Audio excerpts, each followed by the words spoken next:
আপনাদেরকে আমরা তুলে ধরছি, পথ শিশুরাও কিন্তু অধীর চৌধুরীকে প্রার্থী হিসেবে কিন্তু চাইছে। বাংলাতে মুর্শিদাবাদের যে কোনো বিধানসভা আসন থেকে কংগ্রেসের দাপটে নেতা অধীর চৌধুরীকে প্রার্থী করানো হোক। তিনি বিধানসভায় মূল্যবান তথ্য বিশ্লেষণ করে তুলে ধরবেন, কেননা লোকসভা ভোট তো 2028 ছাড়া হচ্ছে না, তাই না?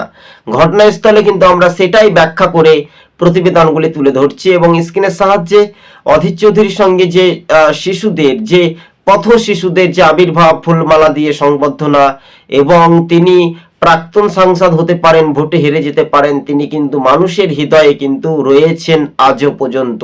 যারা ধর্মীয় মেরুকরণে রাজনীতি করেছিলেন, হুমায়ুন কবির বলেছিলেন 70 ভাগ 30%, এই যে ভাগ ভাগ করে ভাগ বাটোয়ারের লড়াইয়ের জন্যই অধীর রঞ্জন চৌধুরী ভোটে হেরেছিলেন।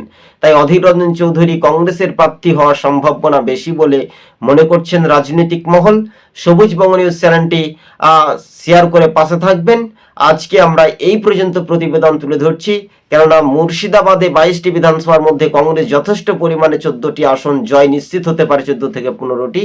অধীরগড় নামেই মুর্শিদাবাদে একটা পরিচয় মুখ